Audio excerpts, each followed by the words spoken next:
दोस्तों आज जिस हम समाज में जी रहे हैं उसमें जो इंसानियत होती है, जो मानवता होती है, वो बिल्कुल खत्म हो चुकी है, मर चुकी है। और जिस समाज में आज हम सांस ले रहे हैं तो आपको और हम सबको मिलके बहुत ज़्यादा सावधान रहने की ज़रूरत है, क्योंकि आज की मैं आपके लिए जो घटना लेकर आई हूँ दोस्तों, जिसे सुनने के बाद आपका जो कलेजा है वो चीर जाएगा और आप भी सोचेंगे कि आज वक्त आ गया है कि हमें अब शादी ब्याह जो है वो नहीं करना चाहिए। इंसान दोस्तों शादी किस लिए करता है, ये सवाल जो है मेरा आपसे है। आप जिससे शादी करके इतना पैसा खर्चा करके एक बहू लेकर आते हैं, फिर उसके बाद से पता चलता है कि उसी बहू ने आपके बेटे का कत्ल कर दिया है।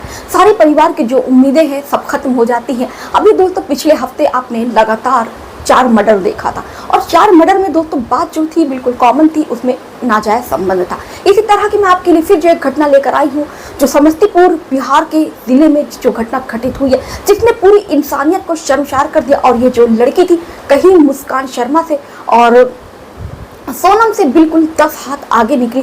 ऐसा लग रहा है कि लोग जो कत्ल में अवार्ड लेना चाह रहे हैं और कुछ तो वो सोच रहे हैं कि इसके हम जो है वो करेंगे तो कुछ बहुत ज़्यादा अलग करेंगे जो अभी तक किसी ने नहीं किया है। ऐसा ही कुछ और ऐसा ही कुछ ये जो बिहार की रहने वाली, समस्तीपुर की रहने वाली इस पत्नी ने किया है कि वो अपने पति का पहले तो कत्ल करती है, फिर अपने ही पति के कत्ल के और अपने के बाद से अपने ही पति के शव के सामने वो अपने प्रेमी के साथ संबंध बनाती है। और उसके बाद से दोस्तों यह खबर सुनने के बाद हर किसी का दिल दहल गया कि आखिर में क्या उस पत्नी के अंदर इतनी भी इंसानियत नहीं बची थी। और उसके बाद से जब पुलिस उससे पूछताछ करती कि आखिर में उसने ऐसा क्यों किया, तो वो अपनी बातों में कुछ ऐसा खुलासा करती है जिसे सुनने के बाद दोस्तों आप भी सर पकड़ कर बैठ जाएंगे। तो दोस्तों अगर आप भी सावधान रहना चाहते हैं और आप भी चाहते हैं कि ऐसी घटनाओं से सतर्क रहें, क्योंकि आज बहुत ज़रूरत है दोस्तों ऐसी घटनाओं को जानने के लिए। बहुत सारे लोग जो है ऐसी घटनाओं को इग्नोर कर देते हैं और फिर कुछ ऐसे ही घटना जो है शायद उनके साथ भी घटित हो जाए। इसलिए दोस्तों आप भी ऐसी घटनाओं से जागरूक रहिए, तभी तो बिल्कुल आपको भी पता चलेगा कि आपके पीठ पीछे पत्नी आपकी क्या कर रही है। कहीं ऐसा तो नहीं है कि आपकी पत्नी भी किसी का उसके साथ नाजायज संबंध है और आपकी पत्नी भी जो है वो आपको मौत के घाट उतारने के लिए तैयार बैठी है। तो इसलिए दोस्तों इस वीडियो को देखना आपके लिए बेहद ज़्यादा ज़रूरी है अगर आपको अपनी जान प्यारी है।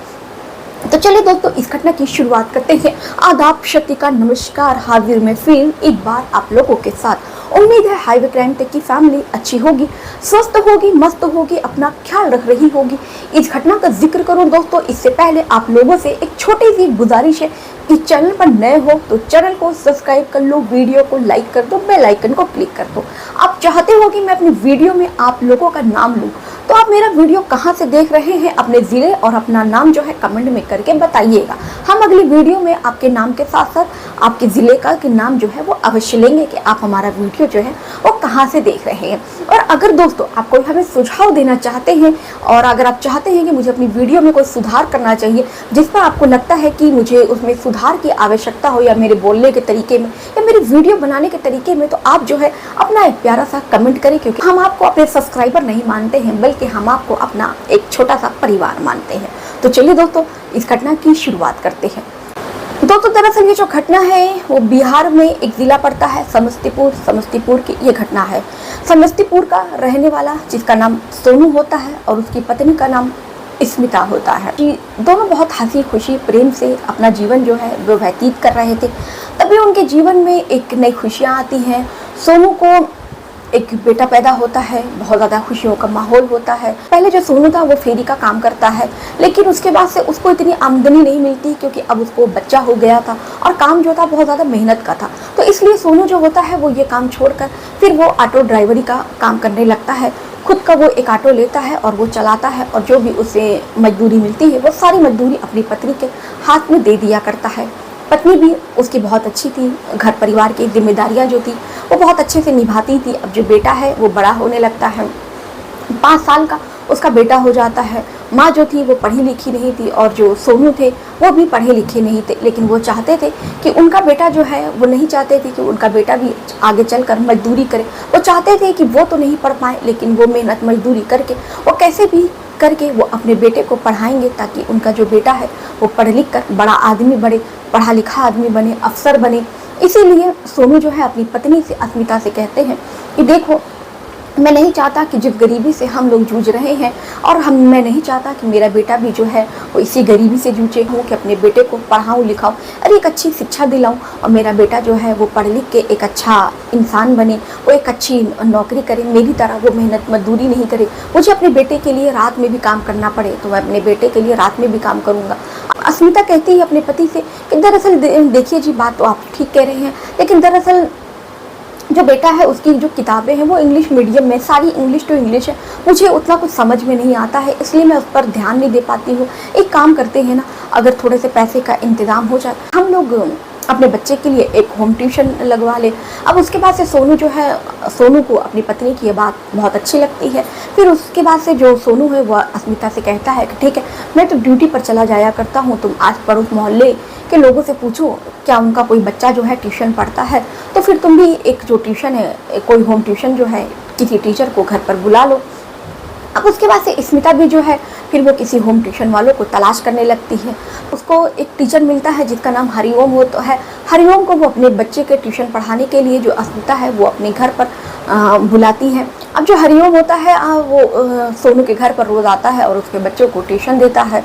और इधर जो धीरे धीरे जैसे जैसे वक्त बीतता है, सोनू और अस्मिता की जो करीबियाँ हैं वो धीरे धीरे बढ़ने लगती हैं। करीबियाँ दोस्तों इस कदर बढ़ जाती हैं आगे की, जो अस्मिता होती है वो सारी मर्यादाओं को भूलते हुए वो हरिओम से प्यार कर बैठती है, उसको अपना दिल दे बैठती है।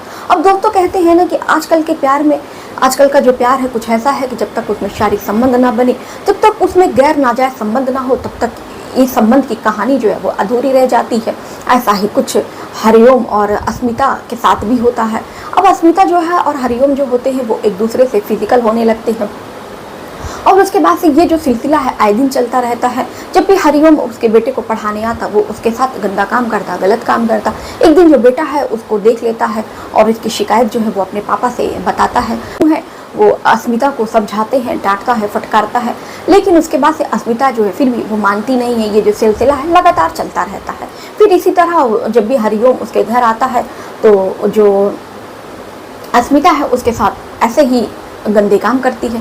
फिर लड़का जो है वो ये बातें देखकर वो अपने पिता से बताता है। तो उसके बाद से जो पति होता है वो अस्मिता को बहुत ज़्यादा डांटने लगता है, फटकारने लगता है। इन दोस्तों जो सोनू होता है वो पीकर अपने घर पर आता है। 25 जुलाई की बात है, वो घर पर आता है, अपनी पत्नी के साथ ज़बरदस्ती करता है। पत्नी का मन नहीं था उसके साथ सोने का, लेकिन फिर जो उसका पति है उसके साथ ज़बरदस्ती करता है। वो उसके साथ एक बार फिजिकल होता है, फिर उसके बाद से वो उसको मारता है, पीटता है, गालियाँ देता है। उसके बाद से जो अस्मिता है वो अपने काम धाम में लग जाती है, और उसके बाद से फिर जो उसका पति है दोबारा उसके साथ सोने के लिए उसे मजबूर करता है। लेकिन इस बार पत्नी जो है वो उसकी नहीं मानती है और उसे ढकेल देती है। इतने में जो उसका पति होता है वो उसे मारता है, पीटता है, और इस बार अस्मिता को बहुत ज़्यादा गुस्सा आता है। और उसके बाद से अस्मिता जो है वो चाय की कितली बगल में पड़ी हुई थी, वो चाय की कितली से उस अपने पति पर वार करती है, और उसके बाद उसी से उसको लहूलुहान कर देती है। उसके बाद वो अपने प्रेमी हरिओम को फ़ोन करके बुलाती है और सारी बात बताती है। इधर हरिओम जो है फिर वो उसके घर पर आता है और दोनों मिलकर चाय की कितली से ही उसके सर पर ताबड़तोड़ हमला करते, उस पर वार करते हैं। लेकिन इतने में भी जो सोनू होता है वो मरता नहीं है। कहते हैं कि वो इतने में भी मर नहीं रहा है, तो फिर दोनों मिलकर प्लान बनाते हैं कि हो सकता है कि ऐसे हम लोग इसकी मार मार के हत्या कर दे तो हम लोग शायद पकड़े जाएं। तो ऐसे में ये दोनों एक प्लान बनाते हैं कि जो तार होता है, तार को उसकी गर्दन में लपेट देते हैं और करंट से फिर उसको मारने की कोशिश करते हैं, और करंट लगने के कारण जो सोनू है वो मर जाता है। उसके बाद से जो पत्नी है वो वही बगल में शव पड़ा हुआ, तो उसके पति का और हरिओम के साथ वो फिर से एक बार गंदा काम करती है, उसके साथ फिजिकल रिलेशन बनाती है, और उसके बाद से हरिओम में चला जाता है। और पत्नी जो है फिर उसके बाद से अपने काम धाम में लग जाती है, और उसके बाद से फिर वो कुछ ऐसा नाटक करने की, बिल्कुल चिल्ला चिल्ला कर रोने की कोशिश करती है कि अरे मेरे पति को करंट लग गया, मेरे पति को करंट लग गया। इतने में पूरे गांव मोहल्ले के लोग इकट्ठा होते हैं और सबको यही लग रहा था कि हाँ जो सोनू है उसको करंट लग गया और सोनू की मौत हो गई है। और उसके बाद से लेकिन तभी जो है सोनू के पिता को कहीं ना कहीं अपनी बहू के चाल चलन पर शक भी होता है। अब उसके बाद से तुरंत जो है सोनू के पिता पुलिस थाने में फ़ोन करते हैं। इधर समस्तीपुर की जो पुलिस है वो मौके पर पहुंचती है और उसकी पत्नी को तुरंत गिरफ्तार करके वो थाने लाती है। उस पर 3rd डिग्री का इस्तेमाल करती है, उससे पूछताछ किया जाता है। तो पूरा सच जो है फिर वो जो पत्नी है बताती है कि हाँ उसी ने अपने पति की हत्या की है, और वो ये भी खुलासा करती है कि दरअसल उसका पति जो है वो उसे आए दिन मारा पीटा करता था, उस पर वो घरेलू हिंसा करता था, उसे बहुत ज़्यादा तंग किया करता था, उसके साथ ज़बरदस्ती वो अमानवीय तरीके से उसके साथ संबंध बनाया करता था और ये सब से वो उसकी पत्नी जो है बहुत परेशान हो गई थी। इसी तरह उसके जीवन में ओम प्रकाश की एंट्री होती है और उसके बाद से ओम प्रकाश से उसे सांत्वना मिलती है। ओम प्रकाश उसको समझाता रहता है कि भाभी तुम्हें ये सब नहीं सहना चाहिए। इसी तरह समझाते समझाते दोनों की नज़दीकियाँ जो है बहुत ज़्यादा बढ़ जाती हैं और दोनों एक दूसरे से प्यार करने लगते हैं। और जब प्यार करने लगते हैं तो दोस्तों आपको पता ही है कि आखिर में क्या होता है। तो देखा ना दोस्तों कि आखिर में आजकल जो महिलाएं हैं वो क्या कुछ नहीं कर रही हैं। तो दोस्तों इसमें आपको क्या लगता है कि आखिर में इसमें गलती किसकी है और इसमें दोष किसका है? अपनी राय दोस्तों कमेंट में करके ज़रूर बताइएगा। तो चलिए दोस्तों मिलते फिर ऐसे ही किसी और घटना के साथ। कहानी आपको कैसी दोस्तों, ये घटना आपको कैसी लगी, इस पर अपनी राय जो है ज़रूर दीजिएगा। चलिए दोस्तों मिलते फिर इसी समय पर एक नई घटना के साथ। अभी तक आपने चैनल को सब्सक्राइब नहीं किया तो दोस्तों जाते जाते चैनल को सब्सक्राइब करके ज़रूर जाना।